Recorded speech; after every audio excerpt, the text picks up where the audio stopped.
You're still watching the Ministers platform. Let's find out the latest on Ministry News.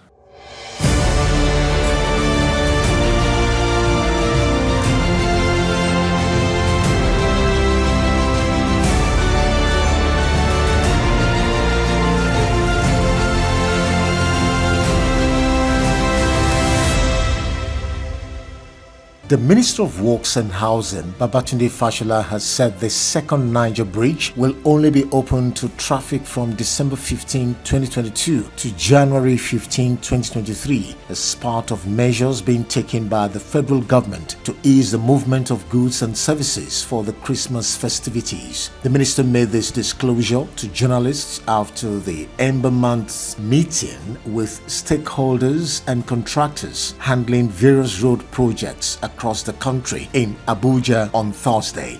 Efficient, reduced travel time if we use the road properly. So sometimes you've heard that there are going to be religious events, crossover. Sometimes traffic might slow down. FRS is there to move it. But please be patient. The Minister of Finance, Budget and National Planning, Dr. Zainab Ahmed, has affirmed that Nigeria is not broke, but the economy is only challenged on many fronts, indicating that Nigeria's economy is healthy. The minister disclosed this while presenting the performance scorecard of the ministry in Abuja. She also noted that apart from the federal government making effort to generate revenues to meet its obligations, she attributed the factors impacting the current economic situation to an interplay of external and internal causes, which she said are manifesting in several ways, including narrowed fiscal space due to lower than anticipated oil revenues and continuous subsidy on petrol. Our debt is sustainable at 33% to GDP. We're still the lowest within countries that are our comparators. Unfortunately, oil revenue is underperforming because of the criminality, but recently NNPC has reported that that has been curtailed and we're already beginning to see the pick up in the production volumes, which will mean that more revenues will come to the Federation. The revenue outturn is not enough. We are a population of 200 million people with a lot of demand on government, both state and federal. So we have to keep working to find how we can incentivize and enhance the business environment so that small, medium enterprises that should be the largest employers of labor and should be the largest contributors to our GDP. Because at performance of 8 to 9% of GDP, the revenue outturn is not enough.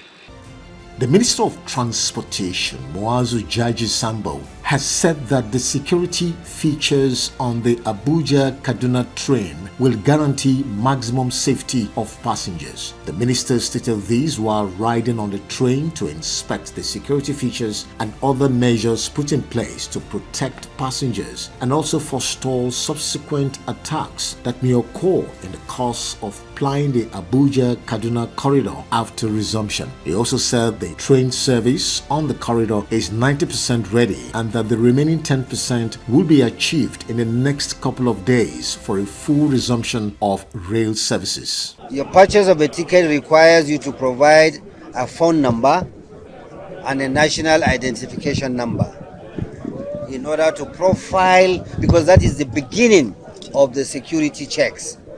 So at any point in time when a train moves from one station to another, we know who and who are on board.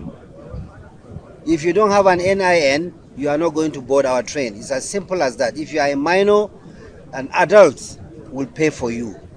The Minister of Power, Engineer Abubakar Aliyu, said on Thursday in Abuja that the federal government is seeking actions and ensuring an enabling environment to realize the Electricity Vision EU 30-30-30 of achieving 30,000 megawatts of electricity by 2030 with renewable energy contributing 30% for the mix. The minister, represented by the Director, Reform Coordination and Service Improvement Department at the Ministry, Titilayo Agbenyo, while declaring open the third edition of the Civil Society Roundtable discussion with stakeholders in the power sector, organized by civil society groups for good governance in collaboration with the Federal Ministry of Power, with the theme Boosting Nigeria's Sector Performance for Overall Socio-Economic Development of the Nation.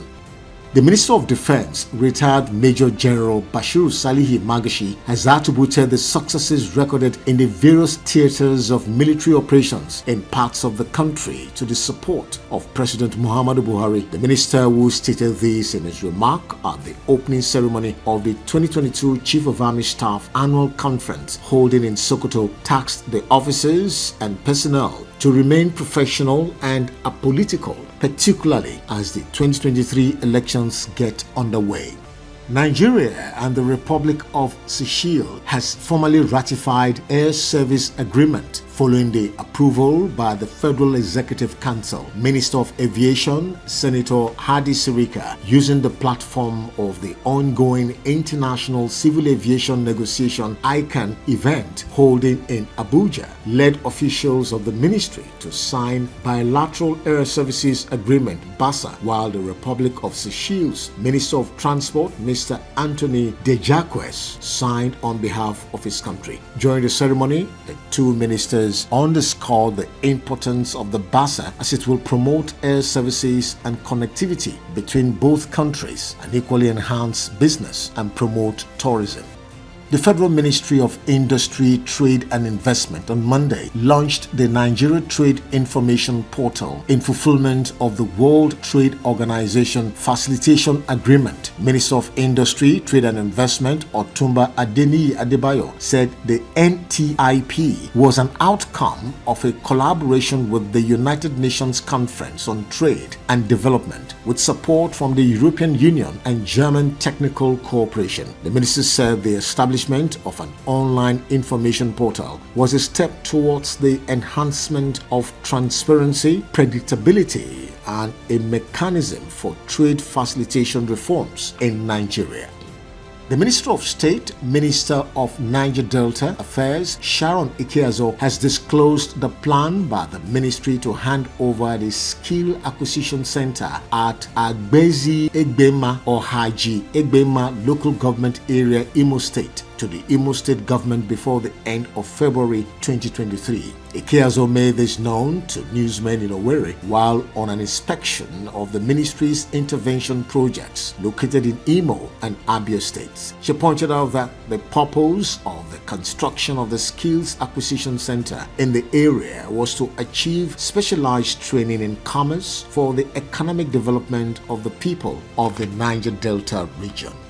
The Minister of Interior, Ogbeni Rauf Aregbesola, has expressed concerns over the poor conditions of inmates at Nigeria's postal institutions located in Ogun, Kwara, and Kaduna State. The minister, who spoke on Tuesday at a national stakeholders meeting on a review of the Postal Institutions and Remand Centers Act 2004 in Abuja, noted that the constitutional rights of the children in custody and their rights as contained in the Child Rights Act have been of major concern to the government. The stakeholders meeting was to dialogue on a bill aimed at addressing the challenges bedeviling underage inmates in the country. And finally, on ministry news, the Minister of Youth and Sports Development, Sunday Dare, has met with states commissioners and directors of sports to deliberate on the National Sports Industry Policy (NSIP) at the meeting in Asaba, Delta State, venue of the ongoing National Sports Festival. The minister outlined the three main pillars of the policy to include infrastructure, investment, and incentives. He also said